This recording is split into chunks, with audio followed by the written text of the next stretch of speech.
My damn street niggas, we ain't really comfortable with all of that damn. I know what you're trying to say. Do what you do, baby. Yeah, I want congrats. I seen to come up through the mud. You feel me?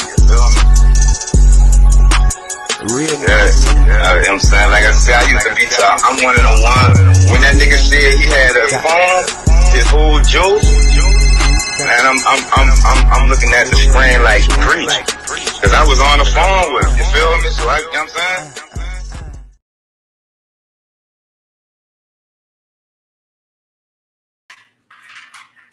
Speaking at the general, to know the podcast.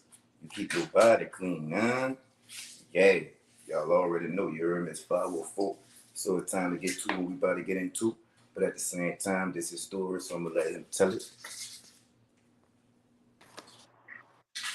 Wow. Yo, what's the word? What's the word?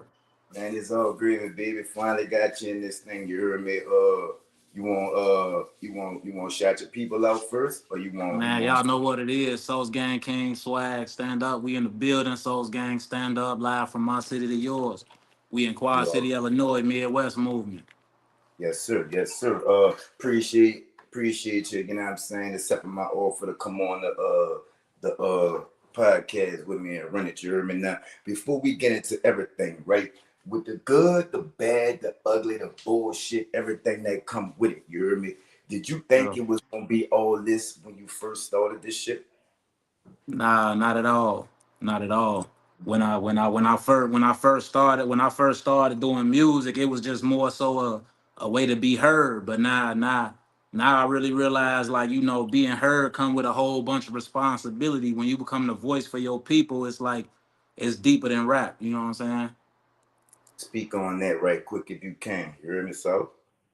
So, you know, when I first started doing music and shit, you know, everybody was doing they want to. It was just more so for the fad, to be cool, you know, to try to be the best in your neighborhood at something. But as I started to really, you know, hone in on my craft and think about how people used to tap in and be aware, really, you know, rock with my music, it's kind of like they expected me to be the person who I was on the track. And the more and more I started to embody, you know, the things I spoke about and the things I witnessed and I seen, I really realized that, you know, you speak a lot of shit into existence, and a lot of the shit that I put in my music, it went from me being a legit to, you know, speaking about shit I wanted to happen, to where now it's about speaking about it. It's all in hindsight. Like, it ain't shit I done spoke about that I ain't lived before. To where it's like I really put myself in that state of mind, and that state of mind became my reality. So it's like, this is really who I am now. Facts. So was music always the plan, so? Nah. Like, I when I was a shorty, I always got good grades. I stayed in school, sports, all of that. But I come from a family where we was already, you know, facing poverty and, you know, shit like that. To where even though you do got goals and dreams, you know, you still got to make something shake today when life's still happening. To where, you know, music was more so like the vent. Music was the purge factor, to where I could be able to. We're gonna get that, sauce. We're gonna get that. We're gonna get to what music do for you. Yeah, we gonna get that. So you have a unorthodox style. I fuck with you. Yeah. I'm gonna say this right now. You heard me. You got a new listener and a new viewer out of me. You heard me. You got an unorthodox style. Can you put a name to that motherfucker for us, so you heard me? I think if I had to like put a bracket on the genre of music that I make, the best way I could put it is spoken word. It don't necessarily boil down to, you know, trap, hip hop. Is based off of all real life events, all facts, and I like to free verse. I don't like to lock myself into a certain cadence or pattern of music. So I like all of my music to relay as if I'm sitting here talking to you. So I say spoken word. Well, where you at when that was doing time? You hear me? Yeah. No, go to task, just on the mat, tell movement time. Say my little brother right here too. He say you fuck with your music too. You hear me? Yes, sir. Tell him I appreciate that. Stay in tune with the movement. It's all good. It's all good. You hear me? So all together, you hear me? So how long you been fucking with the music? You hear me? Man, I started early. I started just, playing around when I was about 9, 10 years old, just doing it to pass time. But I ain't really get serious with it till I was about 13, 14, signed with a couple indie labels. They Wait, all wait, fucked wait, me wait, wait, over. wait. We gonna get into that. We gonna get into that. We gonna get into that. You hear me? So you understand me now? When you first started off, so I need you to keep it real with me. You hear me? Yeah, Did you I start say, off? I was Did probably you about hold on? 9 years. Wait. I was probably about 9 years old. Did you start off saucing on a track sauce, or you had to kind of come into your own as you grew? You hear me? Nah, when I first started off, everybody called me Lil Flo. Everybody liked to have my patterns and my rhythms, like you said, it was unorthodox, because I ain't necessarily try to rap like nobody else. I wanted people to be like, oh well, bro got his own style. I So would say I never be without a strap, but that bitch will never that be bitch don't without ever be me. without me. You hear? You You hear hear? me? That's what that whole thing. But came like about 9 years old. 9 years old when I started at it, everybody called me Lil Flo. I didn't really develop the swag name until I probably hit about 15, 16. Facts. So, you know what I'm saying? Where did it all start? You hear me? Like, what additionally got you into the music? So, I mean, being able to be a voice. At first I thought it was just cool. But then the more I got into my craft, I realized that I loved it because it made people listen.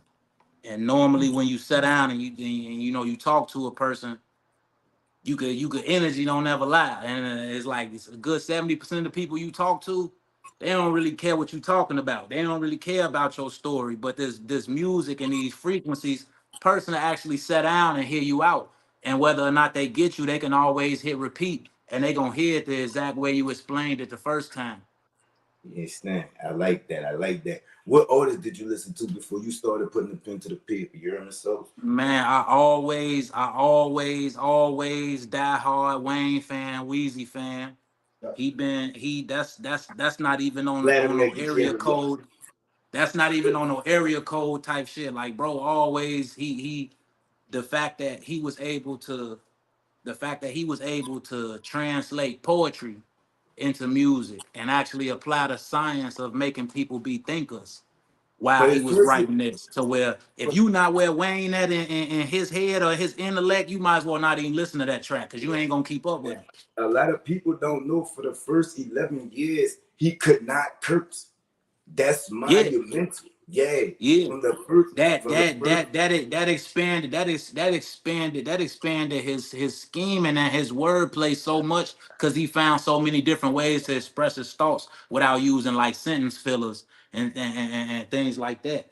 But definitely Wayne always been a number one. I always been more so into the original content of rap. The Scarfaces, the you got Wayne, you got a lot of. I'm not really sold. I'm not gonna lie. I might be the first to say this, but I ain't never been really sold into the whole Biggie Tupac vice versa. You get what I'm saying? I like I like I like intellect. And I know Pac was a genius. Pac was a genius with his mind, and on the tracks where he expressed that through his music, I could relate to that a lot. To where I idolize Pac a lot too. But in terms of the music itself and it being an art, like I had to say Wayne number one. So what is it about Wayne? You know what I'm saying? Was he your sole influence to put the paper to the pen, or did the music kind of fall into your lap as life went on? You hear me? Yeah, the music, the music was in me already. I say with or without Wayne, the music was gonna be in me. It's Mm-hmm. just when you live life, you could talk to somebody and want to put something in words and never be able to, express something to a person the right way. And the world teach you like, okay, have a diary, have a planner, when really all it do is a thought process. And we got voice recorders and all that things of the such.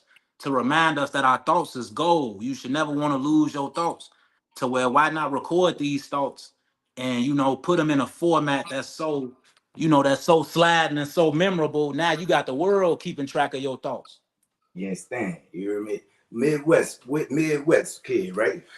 Yeah, we Illinois with it. I born in Chicago, but I've been probably about 2 hours away, 2 hours away from Chicago, called the Quad Cities. We've been down here since maybe like early thousands type shit. Where you jumped off the porch at though, so? We jumped off the porch here in the Quad Cities. I come down here when I was probably about 7 years old. What was the reason for the move? The mood, just city life being too hectic. My OG was raising seven of us by herself, to where my pops wasn't really in the picture.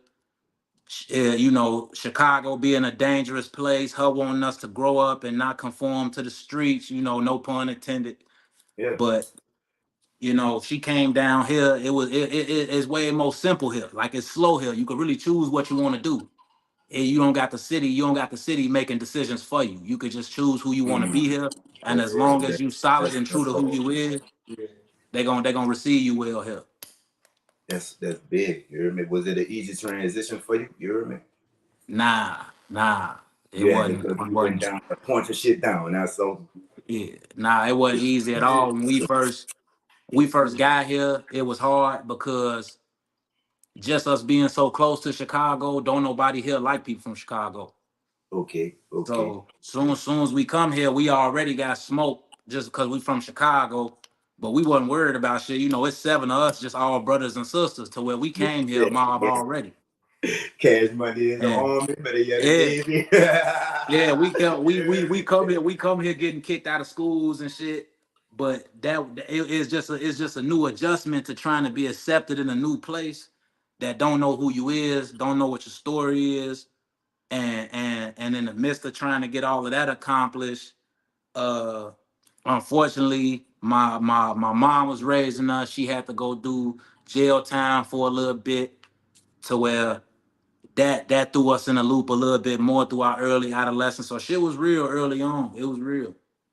Facts. So I interview a lot of artists, you hear me? So they say that the music is a type of therapy to them, right?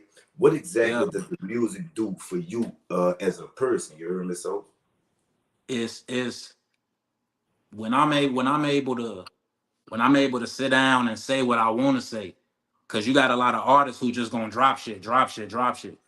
When I sit down and say what I want to say from start to finish on the track, and I'm able to listen to it and hear like the thoughts that I was trying to put down on it, it's I can't even express how much therapy it is. It's almost like it's like purging. Talk about It when you could leave something,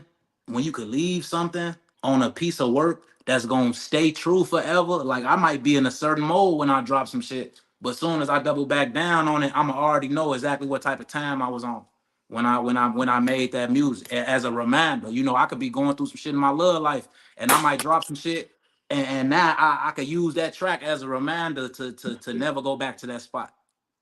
I could.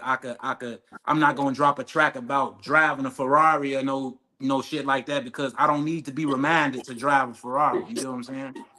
Facts. So when you first started rapping, you heard me, what was the hardest obstacle that you encountered when you started your career, and how exactly did you get, you heard me, past that though? When I started, when I got for real, How one of old the were you? hardest things I had to get past was. How old were you? I know you started when you was 9. When did you get serious? You heard me? Like, how old? I say I got serious. I was 13.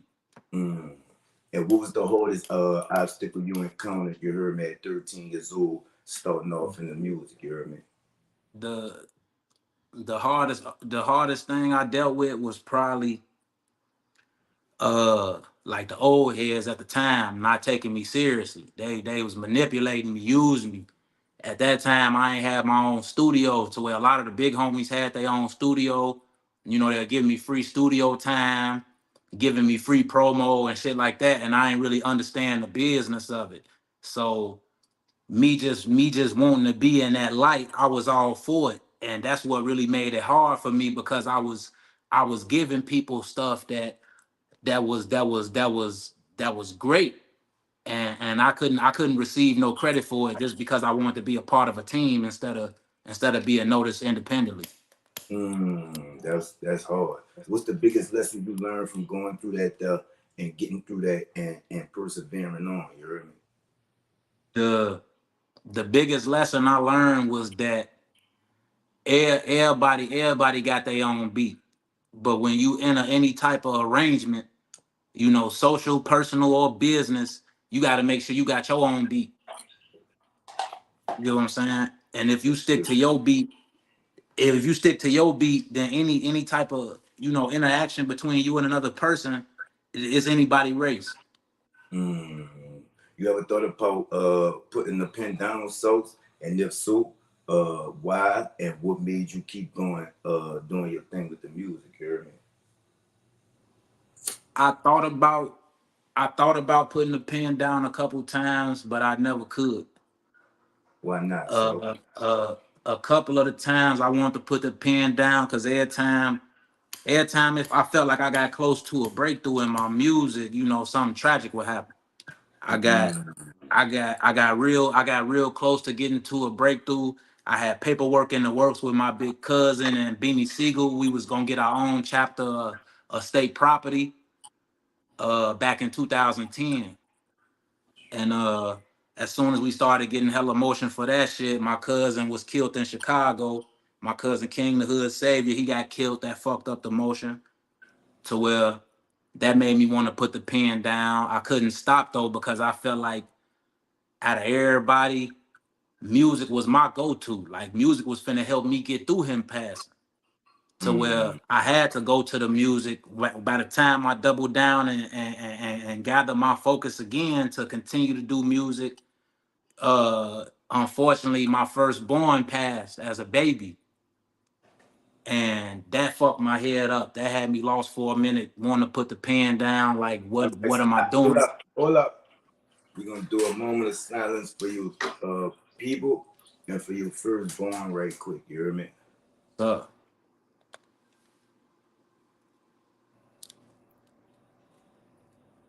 you think? Appreciate you, buddy. Now, when that all come about, that shit threw me off. I ain't want to do the music no more, period, because I felt like, the music was my way of coming into a certain light to be who I was supposed to be for everybody. But I wanted to be that for my junior too.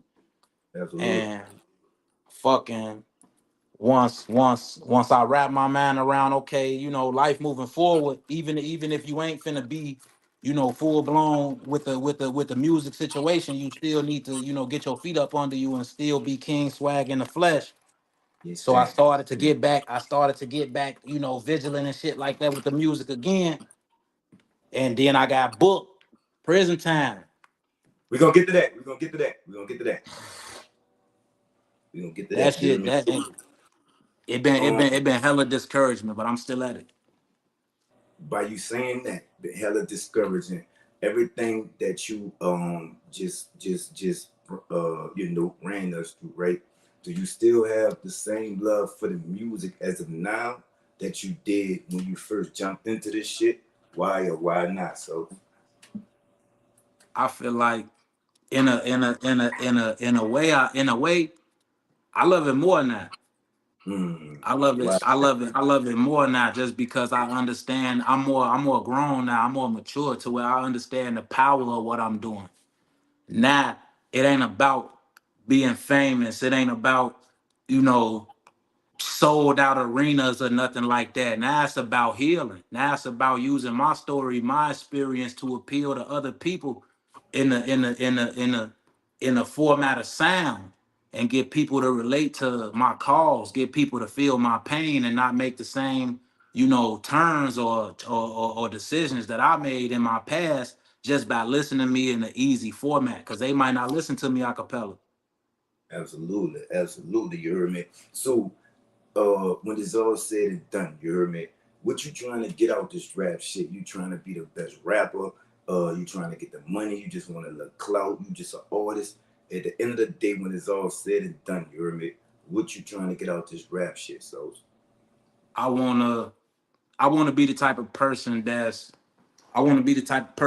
can use music as a marketing tool to break through the threshold of executive living.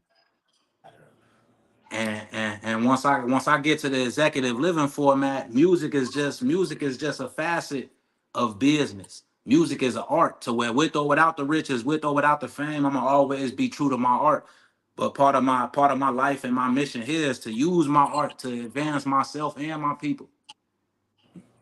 Pop quiz on your catalog. You ready? Yeah. From the first song you wrote to the most previous song that you've written, you hear me? Features, lost files, vote, unreleased, everything. You hear me? How many songs are in your catalog? So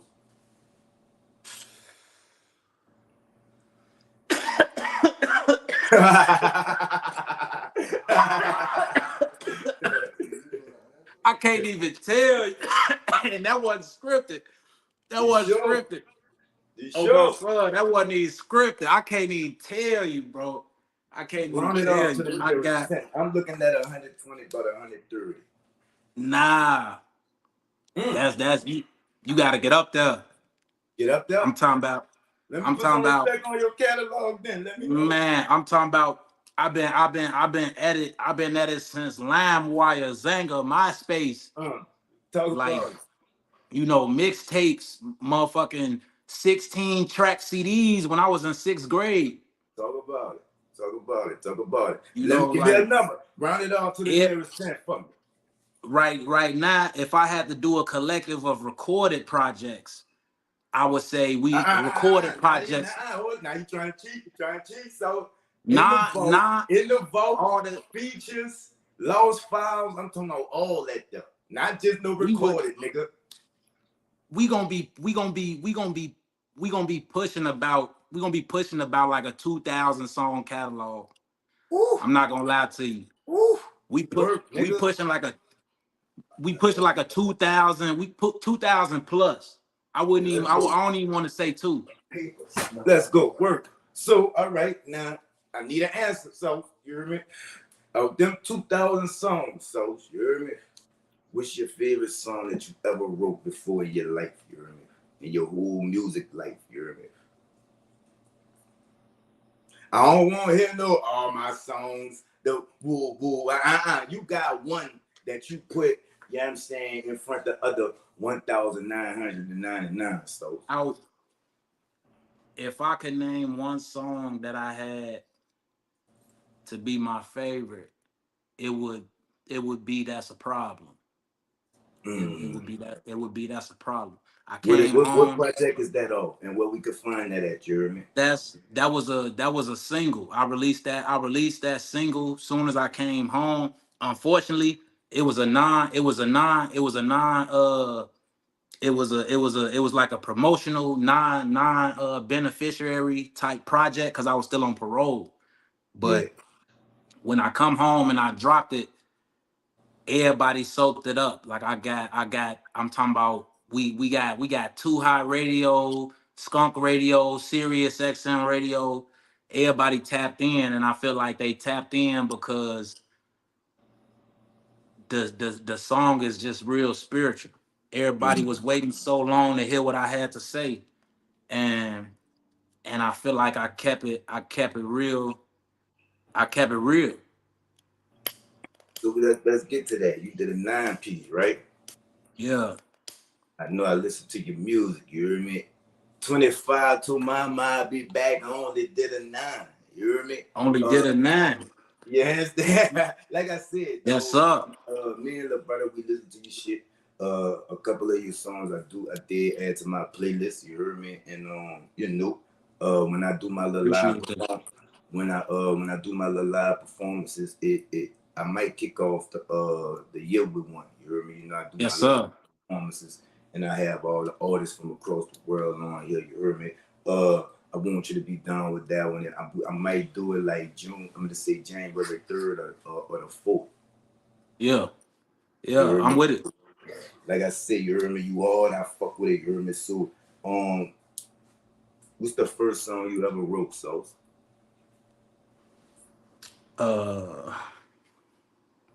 The first song I ever wrote. I don't care if it was shit water, dog. I got the head. You know what I'm saying? I don't want to hear you forgot and all this and all that, dog. I got to know the first ever song, the first ever time you put the pen to the paper. You heard me? Or you gonna lose this pop quiz on your catalog, bro. The first song that I wrote.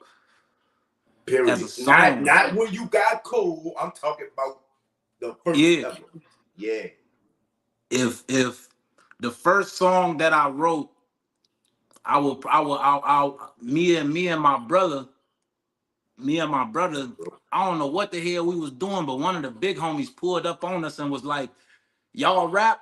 And we was just like, yeah. We want to say, yeah, like, yeah, we rap, to where he like hop in the truck. We hop in the truck with him and he took us to a studio. And his name was House. And he put on a beat. And me and my big brother, Slam, we just sit there and we wrote. And that was the first song. That was the first song that we ever wrote and like recorded. And it didn't have a hook or nothing, but we was just in the studio and we just dropped it to prove to the big homie that we could rap. Ain't have a hook or nothing, Sos. Ain't even have a hook. Like my brother rapped on it, and then the instrumental maybe played for about 15 seconds, and then I rapped on it. How you came on that bitch, though?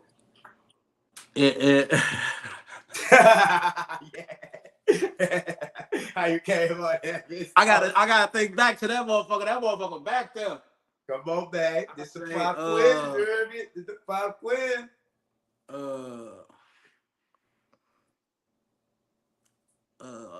He trying to come up with some fire bars to that shit old. That shit super old. I say don't replace no balls. My verse, I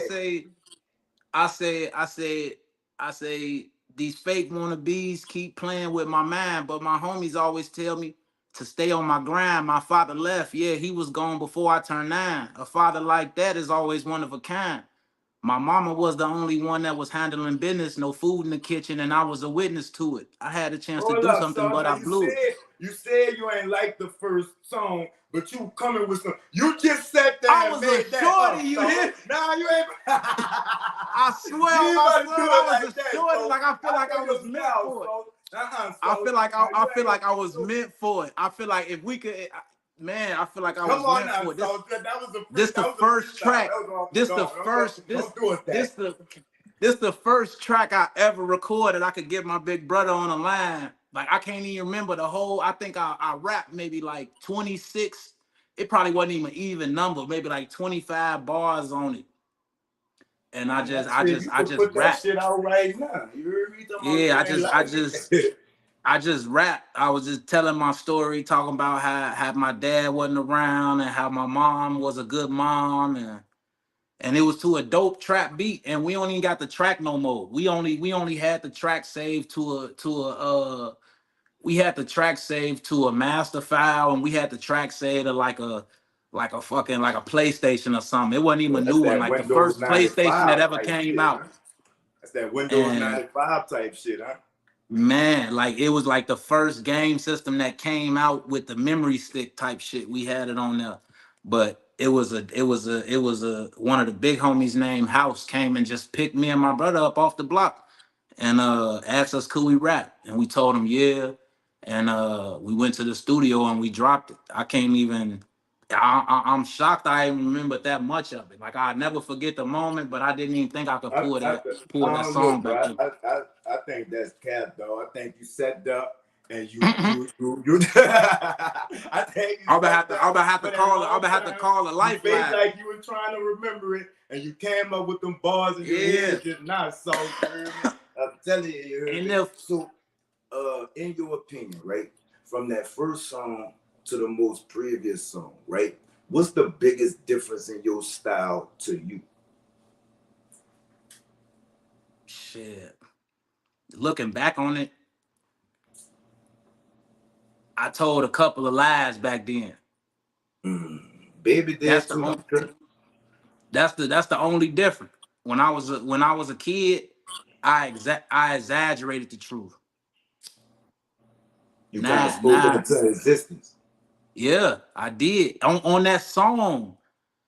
On that song, which is crazy because I was a kid. I was like 9, 10 years old. One of my bars on that song was I said, "My life is gone. I can see through it." And I was a shorty at that time. You were 9 or 10 years old coming like that? And I said, "My life is gone. I can see through it." I said, I had a chance to do something, but I blew it. And I was like 9 years old. Oh, no, Sauce Dog. Now, I got to hand you the cap on this one, Sauce Dog. I promise you. I think you sitting up there. I think you sitting up there freestyling, dog. That came from those 9, 10 years old. I promise you. I had a chance to do something, but I blew it. My life is gone. I can see through it. I say ain't no relations we chasing, but some hard times that I'm facing. My name is Flo. I write and go, cause niggas talk what they know, not what they grow, and they hating on me cause I'm cold. But if you take some of my money, I bust your skull. Oh, my son, I was like 9 years old. I don't know, Sauce Dog. I don't know, Sauce Dog. I swear, my son, we was getting to it. You hear me? I think you hear me? Going off the dome, so we was getting to it, dog. Cause how you didn't like that shit? How you say you ain't coming to your own at 13, but you spitting like that at like 9, 10. I think you just sitting up there freestyling. We know you can freestyle. I don't even, and that's the crazy part, Peanut. That's the crazy part, cause if somebody walked up on me today and told me to freestyle on the spot, I couldn't do it. Why not? I ain't never, got drunk shit, do the little drunk freestyle and shit like that. But when it come to my craft and when I put my mind to it, I feel like I'm the type of artist that's like, I never downplay myself by broadcasting talent at the level of freestyling when my mind is so great. I would rather write this down. You in good company. Pimp C said something to them exact words. Yeah, I feel like you like ashaming your craft when you playing around like that. If your mind great and you got the chance to make people listen, don't waste their time. That's hard. That's hard, you heard me. So with so many artists in the game, you heard me, so the Dirks, the young boys, everybody with a Lil or Young in their name, right? What do you plan to bring different to the game, to the table that we already previously being served, Jeremy? Well, to like flip the perspective of everybody calling themselves young and love, I put the king on the front of my title. Yes, sir. Because we in a way more woke stage now in real life, to where we need to start honoring ourselves first as who we is before we even apply that to what our craft is. And we deserve that title. We earned it. To where whatever it is we doing, we don't need to portray the people that we trying to master this. We need to show people that we the master of this. We the inventors. We the kings and queens of whatever it is we doing. We need to stop letting people tell us that we doing stuff wrong. Because if we the originators, ain't no wrong way to do it. That's cool. I caught a quarter to my mom I'll be back, and I only did a 9. Can you get into that, or you want to skip past that? Yeah, I got sentenced to 25 years. And I told my mama, don't worry about it. I took the 25 years because I was living in a city that was already against me since I was a kid, dating back to the story that I was talking about. And the way the case and everything went was so, fucked up, to where I sit down and I had a talk with my mama, and she was telling me, keep your faith alive and this, that, and the other. And I'm telling her, like, look, mom, I gotta be guilty here. That way I could go somewhere else and get an appeal, because I'ma always be guilty here. I've been guilty here a long time, to where I gotta take this time, but I'm gonna be back. And I end up only doing like 8 years and 9 months. And I end up coming back and beating the case on appeal. We beat the case in the appellate court, the district. We beat it in the district court, the appellate court, and the Supreme Court. Shout out your lawyer, nigga. Yeah, we did it. Shout out my mama. That's why I say that's the she the God. Shout out God. Yeah, she the one I honor because lawyers is paid to where it's like, you get what I'm saying? That's enough. So shout out to my mama.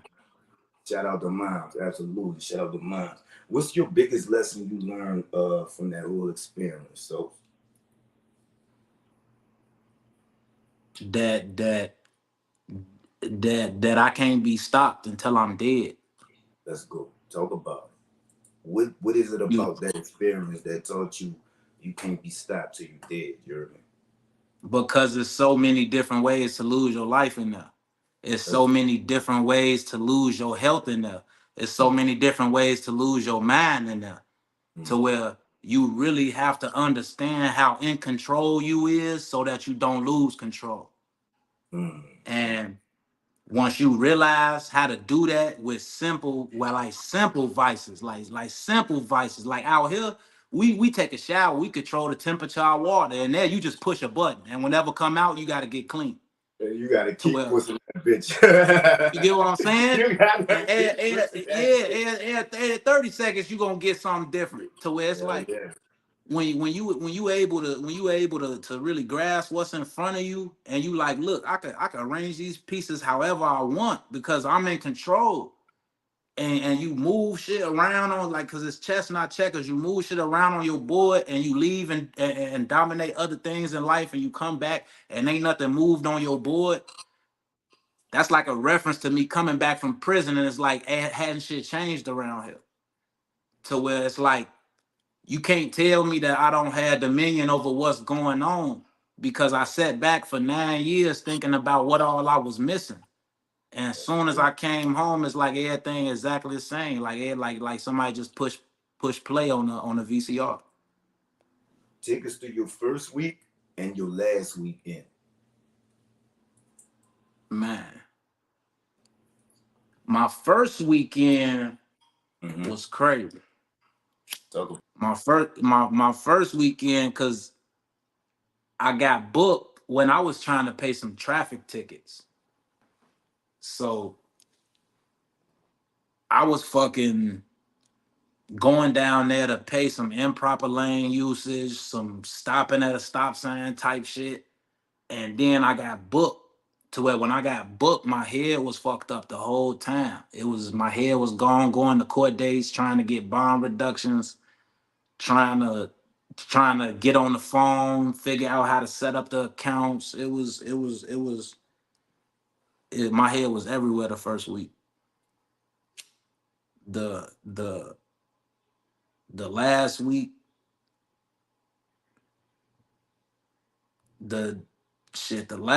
my court date got pushed back so many times, it wasn't no last week. I was supposed to come home hella times. You smell me? To where I remember when my OG and them came and picked me up. Out of the prison, and I ain't even believe it was time to go. To where when they let me go to the dress out, they like, you gotta sign your name here, sign your name there. I didn't even want to sign it. I'm at the door pushing on the door like, come on, it's time to go. I didn't. My first week home, I was paranoid. I felt like everything that happened. All right, but let's get to it. When you came home, you hear me? What was the biggest obstacle that you had with transitioning back into the world? You hear me?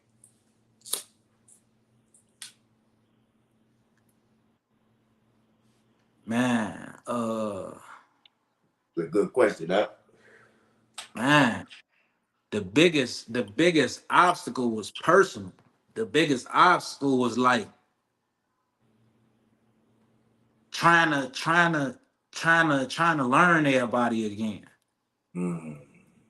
Like even when I was locked up, I could see the change in everybody. My mama, my brothers, my sisters, I could see my homies. I could see the change in them, but I didn't have to deal with it.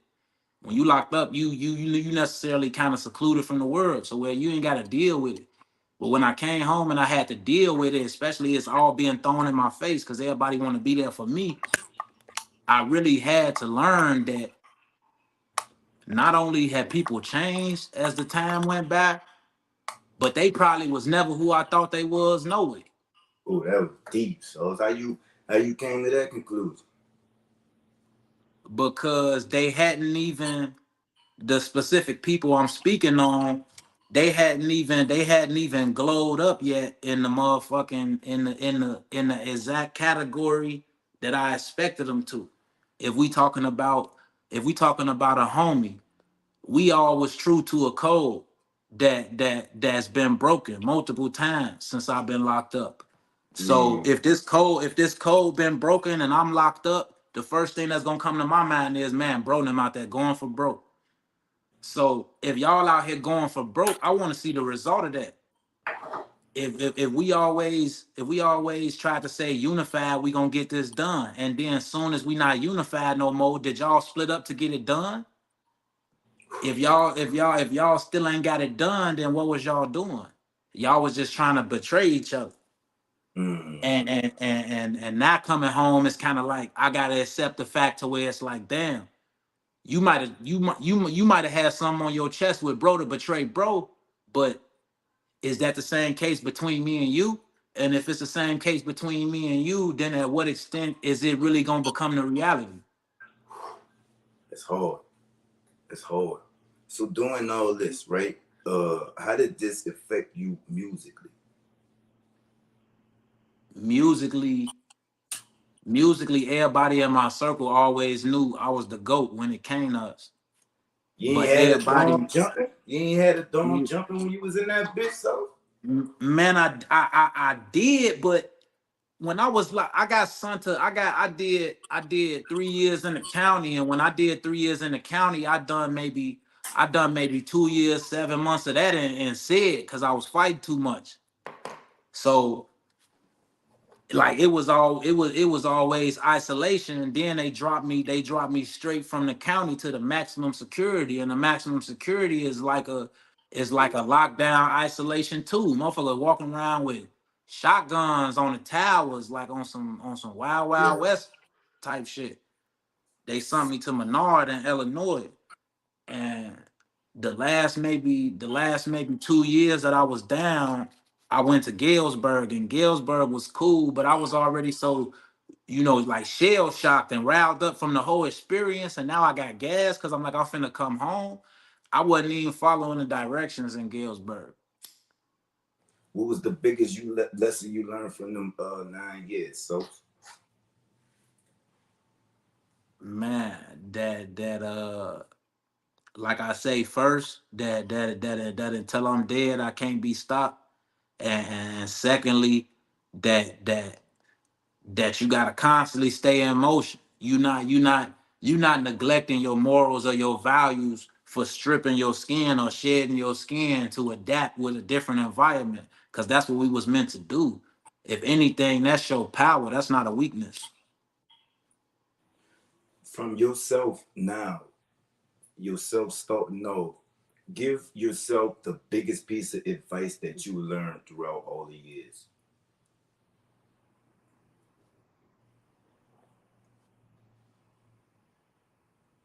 It's a good question, huh? Yeah, that's like this. I'm gonna tell myself some personal shit. Mm-hmm. If I tell myself, stop feeling like everything supposed to mean something. Like Elaborate. sometimes, sometimes things could be simple, is what I'm saying.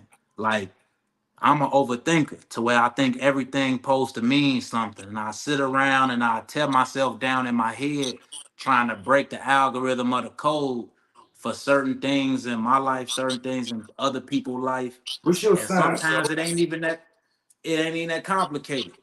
What's your sign, so? A Taurus. Me too, nigga. I knew it. I knew it. Yeah.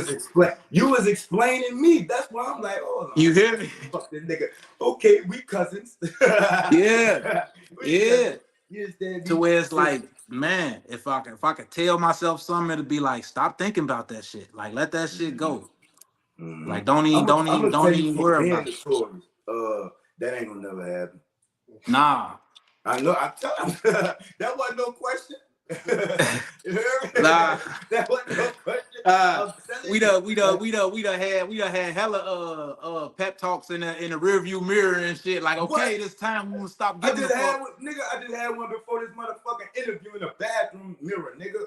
You hear me? Like I'll stop caring so much. That shit ain't that big of a deal. Then that's when you know, as soon as you get some dead silence, some motherfucker just over there like, damn. It just don't stop. But it ain't gonna never stop. Stop. Don't try yourself prison. So take it from a fellow. It ain't gonna ever stop. I sit around and I might smoke like 10, 15 woods a day. I don't even gotta speak. I just be in thought. I just be in thought. Everybody tell me, my mama tell me, my lady tell me, everybody tell me, you smoke too much. I'm like, man, I'm self-medicating. When I smoke, my mind can switch channels. There's too many channels in my head. Boy, you a May Taurus too. April. Damn, so we was vibing. Yeah. 20. It's the significance of the whole story. April 25th. My number been 25 since I was born. You're a pre-Taurus. Prime time. You ain't no every. You're a pre-Taurus. That's my little brother. We came right at the new moon phase. So you know all of our energy is strong. Yeah, facts. So with now where you at musically, right? What's next for you? Wait. When you come home musically, how did you had to adapt to the change in the music musically? I can't even say I feel like I had to adapt. Cause when I came home in my region, everybody was still not putting themselves in position. Everybody was still rapping. Everybody still making music videos and all that shit. But wasn't nobody putting themselves in position to where if somebody come along and say, who get the credit for this? Nobody was there to get the credit. So it's like I really ain't even have to adapt to them. I just kind of came home and revamped my own strategy. You from a section, you heard me, where there's a lot of drill. Where the fuck all them bars come from, Sos? My life, all that drill shit that all the other niggas around here be talking about, that shit be cat. I've been here. I've been here. That shit be capped. That shit ain't happening. Especially in this region that I'm in. We 2 hours away from the city. To where it's like the city still getting busy. We left the city because the city get busy. Half the motherfuckers getting busy in the city who get ran up out of there come here. So we came here as kids because my mama brought us here. But being here grown, we see motherfuckers come here every day and try to plant their flag, and it's like it ain't really happening. If you ain't standing on no money or standing on no business, then you in the way. You heard me. So at what point in your career did the endorsements, the tours, the merch, what part of your career did it pop off to all that stuff? First, early on, the only like accolades and involvement I had was through my big cousin. My big cousin was big out of Chicago, Inglewood area. True, King the Hood Savior. He was signed to Rock Nation and State Property back in 2008, and Beans was gonna give my cousin his own platform of State Property, like a Chicago division. But in 2009, I think it was, Jay-Z ended up dropping the whole State Property imprint from the label. So it's called that show. Yeah, to where like state property became motherfucking independent. He dropped them from Rock Nation. State property became state property. Yeah, to Yeah. where yeah, they was on their own at that point. To where at that and like he still had it shaking, started getting motion in Atlanta and shit, and was still trying to get it going. But that was really my first motion, being in the studio with local celebs, Jeremiah, Ben One, Benny Siegel, shit like that. At that time I was probably like 15, 16, but it really wasn't that much motion. Now in the Quad Cities, it became a point of me having more motion on my own, because every time people came here that was important for music, came here asked for somebody, everybody used to vouch for me. To where I always did shows, like opened up for motherfuckers when they came around here from, I want to say like 2000 and I want to say like from 2003 probably all the way up till 2009. Mm-hmm.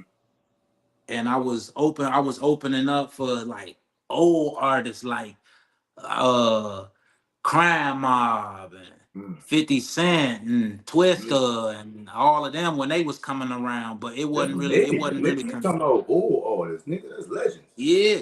These the people, like I was a kid doing all of this. Like I started getting motion when I was like 12, 13 years old. This was like 2006, 2005. Mm. But Mm. I was just a part of it. It was never mine, and that's why it was so hard. Because whenever I try to get compensation or whenever I try to take control of what I was doing, everybody just treat me like I was a kid. To where I ain't never really, I couldn't never really shake nothing because I wasn't in control. I was being controlled by all the adults.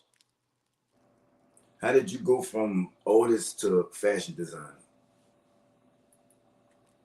And getting my SOSGANG branded, and people always requesting it. I got local endorsement through Flex City. Everybody around here shop Flex City, and that's not even a personal fashion store. It's just the I guess maybe one of the facts that I never need a stylist. When I first came on the scene, everybody started calling me swag. The way I So you dress, I always try was new a shit. fashionable person. Yeah, I used to always, that's all I really cared about. When I first started getting money, it's like that's all I cared about. All my money went on clothes, accessories, jewelry, to where everybody started calling me swag. Then they started calling me swag official. They like, little bro, swag official. To where we gonna start calling them little swag official. But now it's in a point where it's like, I'm thinking as a businessman, everybody when they wake up in the morning, they gotta get dressed every day. To where you gonna need clothes. And if I know how to dress me in a way that make people wish they was me, then that mean I know how to dress you too. You understand? That's your merch you got on? Nah, this a little bit of merch I picked Come up on, today. Just some so online man, shit. you got the where the merch at? You got something you can show Nah, us there? I got right now I'm put up out here at my lady crib. All my shit is a city over at my brother crib. I got shit put up Okay. out there. What We got all shit you put up out there. We got shit. It's a city called Moline. We got shit in the storage and stuff out there. We not even finna start releasing the actual clothing brands. We done done hoodies. We done hats. We yeah. done done we done done we done done What's the accessories website? like keys. What's the website and what all do you offer to the public? You hear me? Right now we doing strict email pre-orders because we ain't even released the fabric merchandises to the public yet. Right now we only do what we call ambassador advertisement, and the only ambassadors is SOSGANG and or like VIP personnel. Facts. It's cold as the fuck where you at, huh? So Yeah, cold as fuck.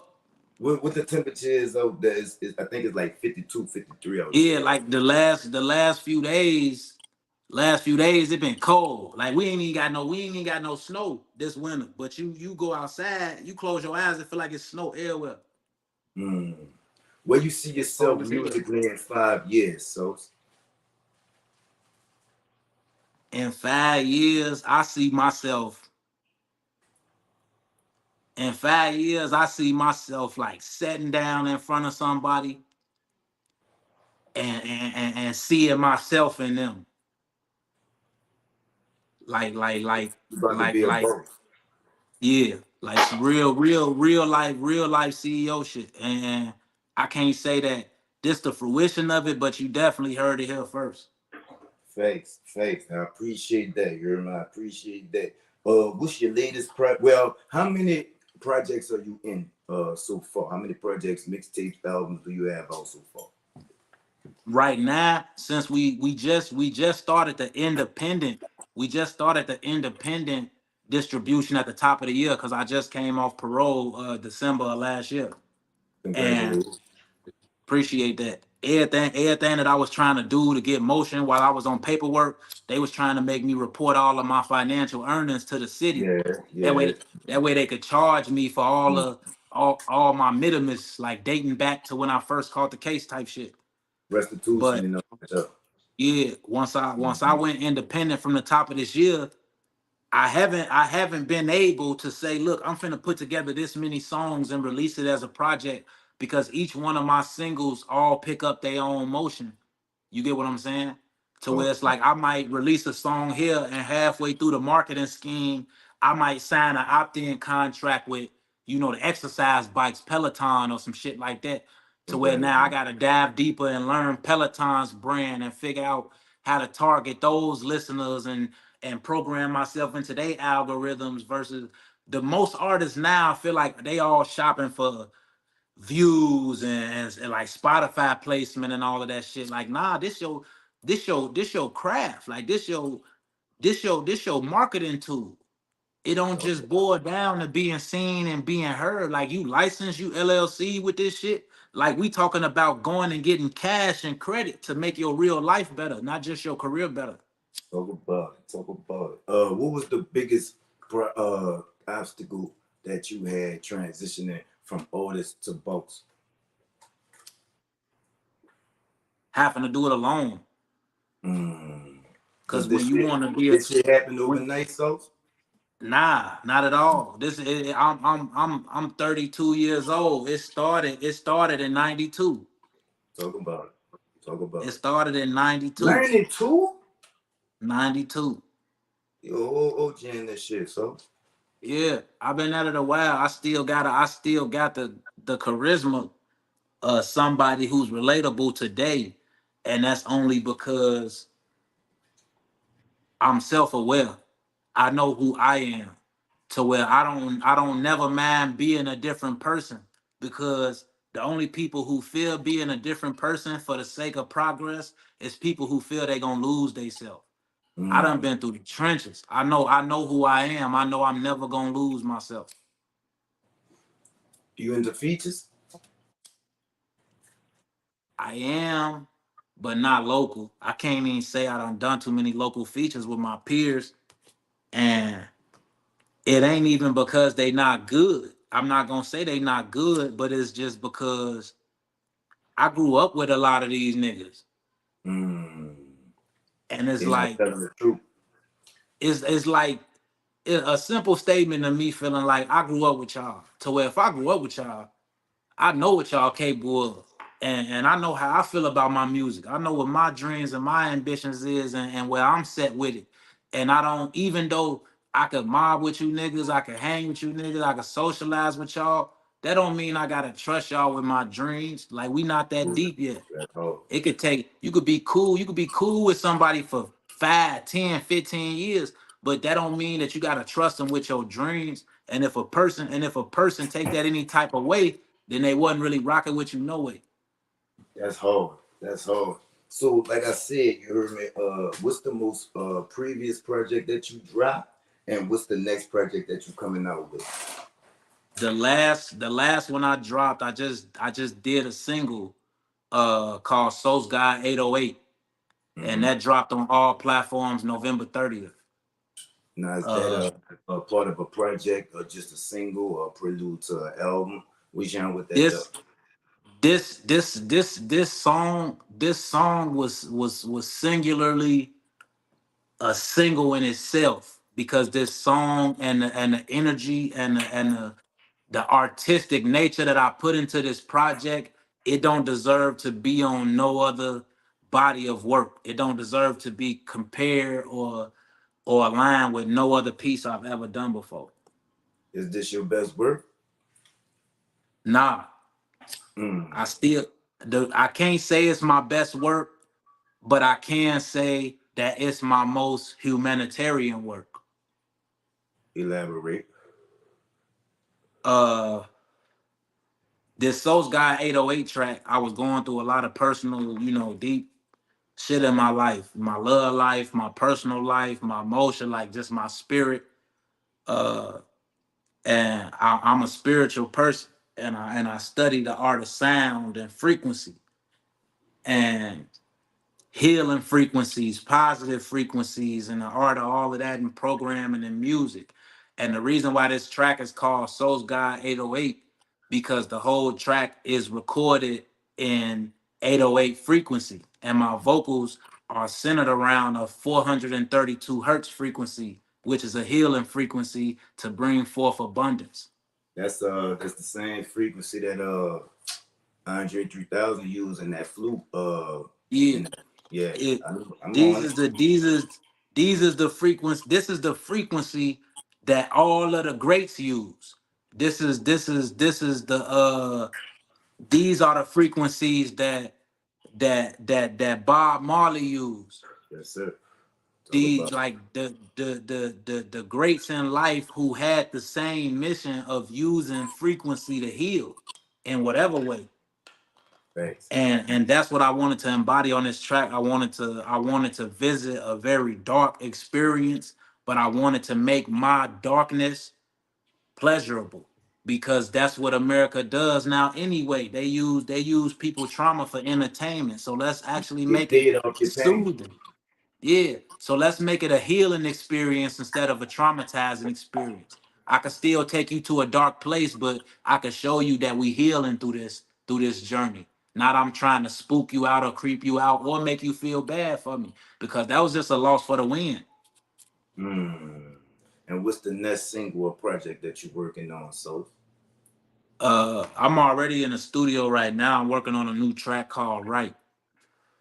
And on this new track, I done pulled myself away from the serious side. We got the new year coming. People want new energy, fresh vibes, like club banger type shit. This ain't gonna be a club banger, but this gonna be a track that's gonna make you put shit into perspective. And that's why the track is called Right, because throughout the track, I'm gonna ask you a lot of questions and I'm gonna tell you right to Oh, where, it's like something like that, huh? yeah, to where Okay. Shout out you. when you that's another reference when you putting it out there in a sense to say, okay, if this is the way this supposed to be, then when it go this way, why ain't it go that way? You get what I'm saying? You get If vibes this then. is who I am and this is if this who I am and this is who you is, then why is shit going a certain way for you and why is it going a certain way for me? And on this next track, we just gonna kind of get a little bit more cocky and express to them that it ain't about no charts or no comparisons or no matchups. It's about staying in your own lane until you could catch air up under your wings. And once you catch air up under your wings, everybody on the ground is out the race. So before we get out of here, you heard me. Give me 3 songs out your catalog that would make the new viewers and new listeners for sure. You know what I'm saying? New listener of SOSGANG, and define SOSGANG King for us. You heard me? Well, first off, the SOSGANG movement is an acronym. SOSGANG movement is an acronym. SOS. It stands for Sights on Success, and that break down into what I feel like it means. We don't really fall back in life, or we don't really fail at shit because we doing it. We fail at it because we doing it wrong. To where it ain't about what we doing in life. It's about being successful at whatever it is we doing at it. And in certain cases, being successful, that way we don't gotta do it no more. It's about graduating and elevating yourself through levels of life. So Sights on Success is focusing and endorsing any positive movements of people who got their mindset on something. We trying to come up with more positive ways, more positive instances. Iron sharpening iron so that they can be more successful. That's the SOS and SOSGANG. It's Sights on Success. Now we got other different acronyms that tie into it that still embody the science because we NGE and you got to be definitely self-aware to where it's science itself always. But the main SOSGANG instance is just having your sights on success, being focused. Yes, sir. Yes, sir. Before we get out of here, leave them all your social medias, you heard me, whatever they can find yet, whatever you got going on, whatever you got coming up, appearances, performances, and leave us with some last words. You heard me, Sauce? It's been a y'all not gonna see, y'all heard it here first. I apologize. Y'all heard it here first. They just tried to book me for a show in Atlanta. They wanted me to come perform at Magic City. I'm not gonna come perform at Magic City because I told y'all send an invoice and y'all ain't sent me no invoice. To where that show probably not coming up. But stay in tune. We got the new track Right finna drop. That's gonna be a banger. We got distro for it. We already got playlist placement for it.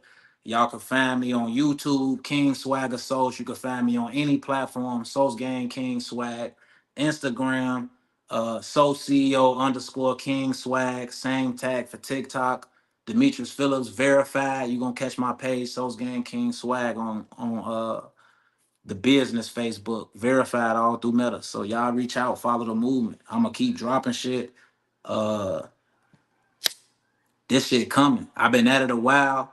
I apologize for any delays or waits, but I'm making sure that y'all can get quality music, quality sound, where motherfuckers is not lying, where motherfuckers is not misleading y'all, and where motherfuckers is not trying to destroy y'all. I'm here to heal y'all. We've been through enough pain. It's time to start healing.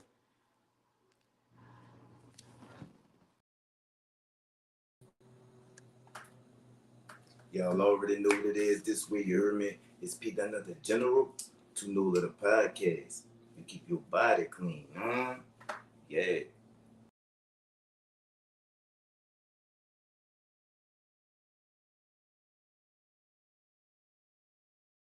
From us damn street niggas, we ain't really comfortable with all of that damn shit. We was just trying to say, do what you do, baby. Yeah, I want to graduate. I seen to come up through the mud. You feel me?